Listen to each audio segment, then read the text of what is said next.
By the power vested in me as the presiding officer of this emergency special session, I call this session to order. Let us all stand for an opening prayer to be led by Honorable Hililio and remain standing for the singing of the Philippine National Anthem.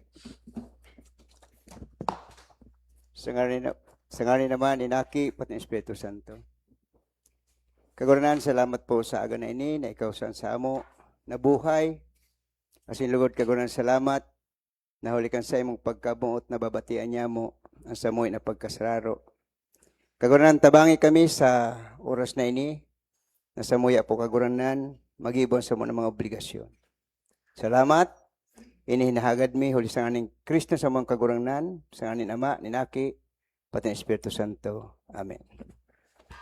Mga kababayan, ang pambansang awit ng Pilipinas. Kayang mag-ibig, kay mas nagsirangalan, alam ng puso, sa titik mo'y buhay. Lupang hinirang, kuya ka ng mag-ibig, sa manlulupin, di ka pasisikip, sa nagatang tutok sa simoy at sa langit kong bagaw, ay hinatang tutla, tawid sa pagkayang minamahal, ang isang lang katawan mo'y tagumpay na nagkikinig, ang bituin at karoon niya kailan pamay di magkikinig, lupa ng araw ng walhagit magsinta, buhay ang langit sa pilit mo, ang ibigaya na pagkay mga api, ang mamatay ng dahil sa'yo. Mr. Secretary, please call the roll.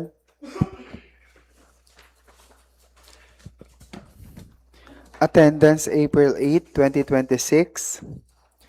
Honorable Cheska Maybe Robles. Present. Honorable Danny Corsiga. Honorable Guillermo de Castro Jr. Present. Honorable Renz Alerguelas. Honorable John Rainier Gordola. Present po. Honorable Geoffrey Azur. Honorable Vincent Howe. Honorable Unita Guelas. Present po. Honorable Recto Valeriano. Always present. Honorable Rodel Hililio. Present. Honorable Jerry Ann Gordola. Madam Chair, I attest to the existence of quorum. The chair declares quorum. Let's proceed to the reading and consideration of the minutes of previous sessions. Before I read the minutes, Your Honor, duwa po ini na minutes gihapon.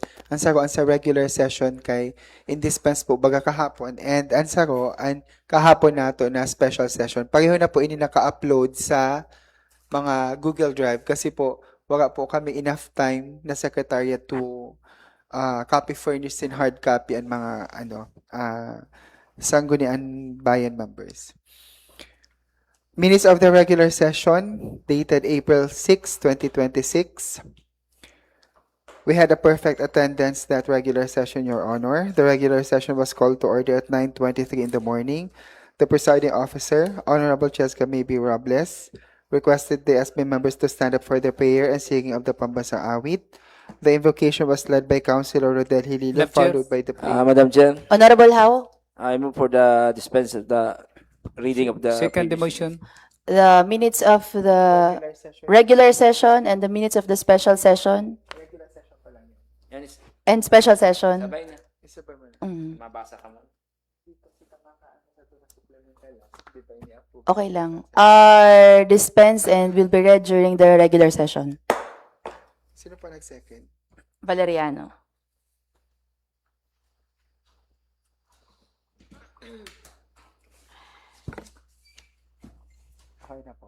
For our first agenda, Your Honor, we have the resolution adopting the Sangguniang Panlalawigan Resolution number 215-2026 entitled Resolution Declaring State of Calamity in the Entire Province of Sorsogon as a Consequence of Economic Crisis brought by continued acute oil price hike causing disruption to the livelihood of Sorsoganons.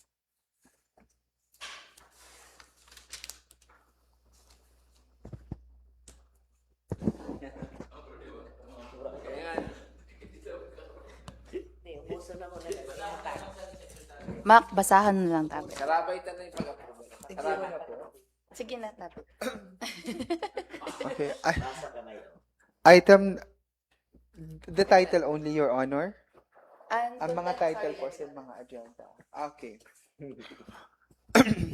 Whereas, the Sangguniang Panlalawigan Resolution adopting the declaration of a state of calamity in the entire province of Sorsogon pursuant to Sangguniang Panlalawigan Resolution number 215-2026. Whereas the Sangguniang Panlalawigan province of Sorsogon through Resolution number 215-2026 has a declared state of calamity in the entire province of Sorsogon due to prevailing circumstances that adversely affect the socio-economic conditions and welfare of its inhabitants. Whereas the declaration of a state of calamity is intended to enable the province and its component local government units to immediately respond to the needs of affected communities and to implement appropriate measures to mitigate the effects of the emergency situation. Whereas the municipality of Bulan, being one of the component municipalities of the province of Sorsogon, recognizes the necessity of adopting and supporting the said declaration in order to ensure the effective implementation of disaster response, relief, and recovery measures within its territorial jurisdiction. Whereas Republic Act number 10121, otherwise known as the Philippine Disaster Risk Reduction and Management Act of 2010, authorizes local government units to undertake disaster risk reduction and management measures and to mobilize necessary resources to address the effects of disasters and emergencies.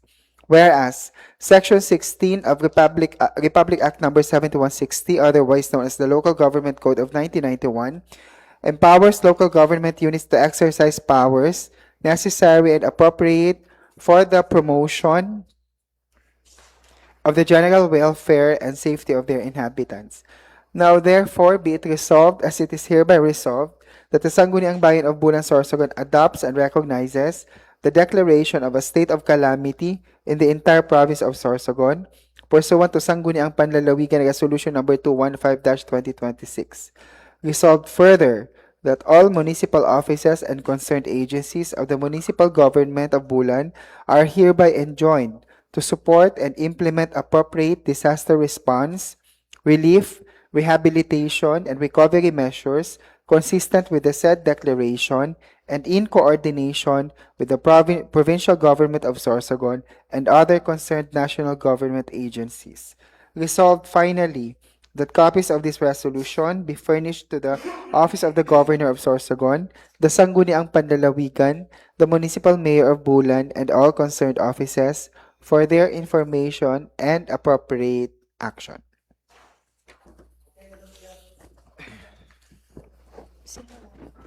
Honorable Azur?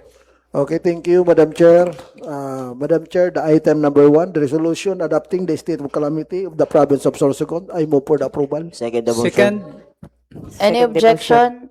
Hearing none, in motion of Honorable Azur, seconded by Honorable Valeriano, Honorable Gordola, Honorable Guelas, and Honorable Jerry Ann Gordola, the resolution adopting the declaration of the province for the declaration of state of calamity is approved.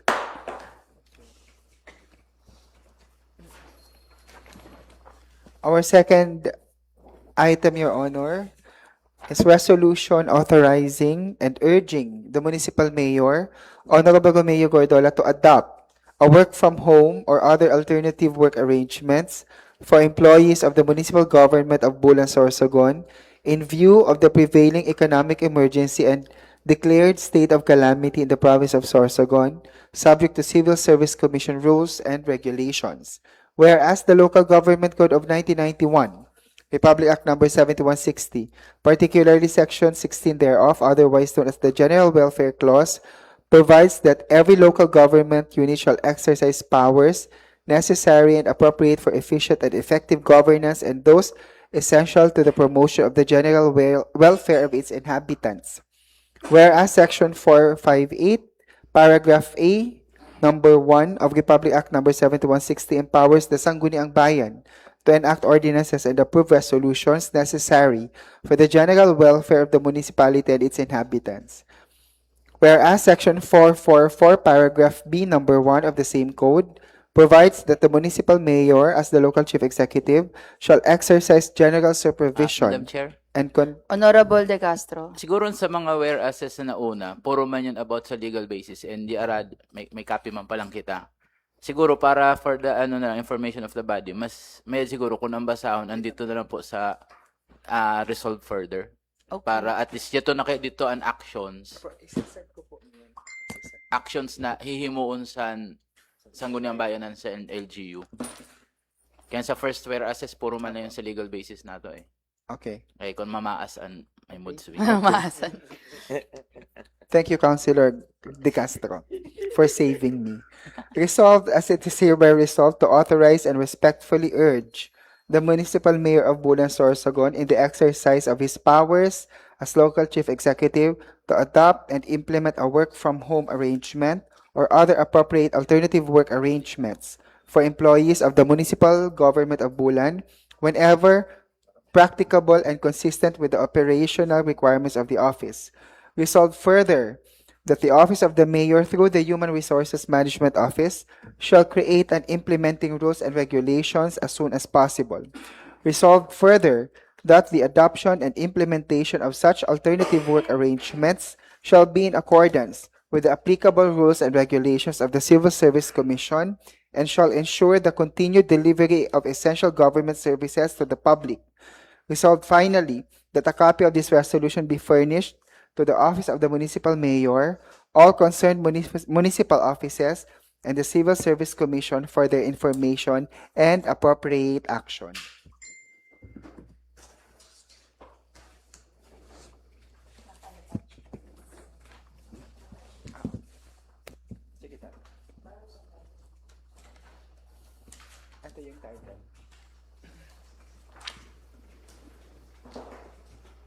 Motion?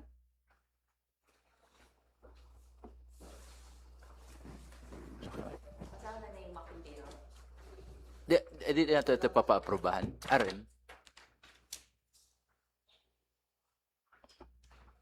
Sa Work from home po eh.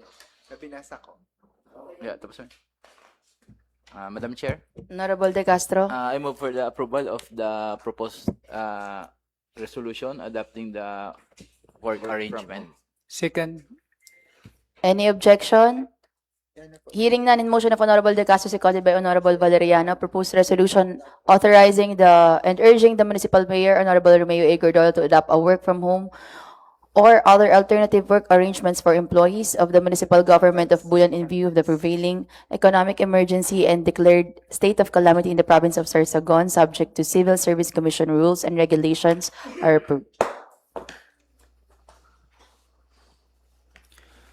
Our item number 3, Your Honor, is resolution authorizing the municipal mayor, Honorable Romeo Gordola, to sign for and on behalf of the municipality of Bulan to enter into a memorandum of agreement with the provincial government of Sorsogon, represented by Provincial Governor Edwin Buboy B. Amor, for the adoption, creation, and operation of a community pantry in the municipality of Bulan.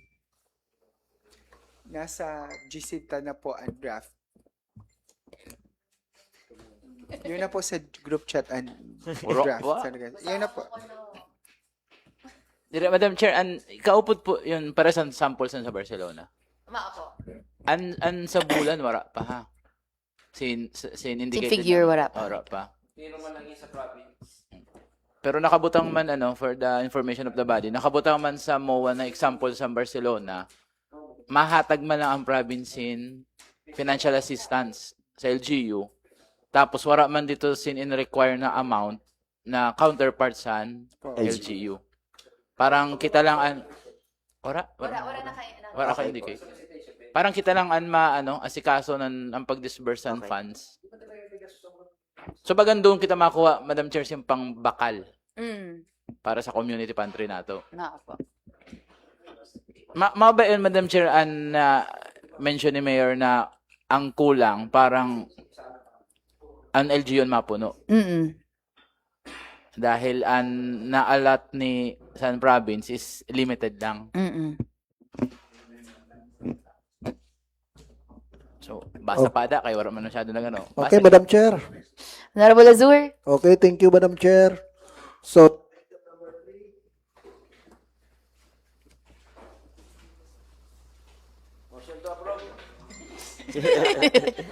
Yung ano, ka nagbabasa pa. hello sound. Okay, resolution number 3, conducting, adapting the community pantry in the province of Sorsogon. So I move for the approval. Second, Madam Chair. Any objection? Second the motion. Hearing none, in motion of Honorable Azur, seconded by Honorable J.R. Cordola and Honorable Valeriano. Proposed resolution authorizing the municipal mayor, Honorable Romeo A. Cordola, to sign for and on behalf of the municipality of Bulan to enter into a memorandum of agreement with the provincial government of Sorsogon, represented by the provincial governor, Governor Edwin Buboy Amor, for the adoption and creation and operation of a community pantry in the municipality of Bulan is approved. Item number 4, resolution authorizing the municipal mayor, Honorable Romeo Gordola, to enter into a memorandum of agreement with the National Food Authority, Sorsogon, for the allocation and procurement of rice during emergency and/or calamities. Madam Chair. I move for the approval, Madam Chair. Second the motion, Madam Chair. Any objection? Hearing none, in motion of Honorable House, seconded by Honorable Jerry Ann Gordola and Honorable Azur, resolution authorizing the municipal mayor, Honorable Romeo A. Gordola, to enter into a memorandum of agreement with the National Food Authority, Sorsogon, for the allocation and procurement of rice during emergency and/or calamities is approved.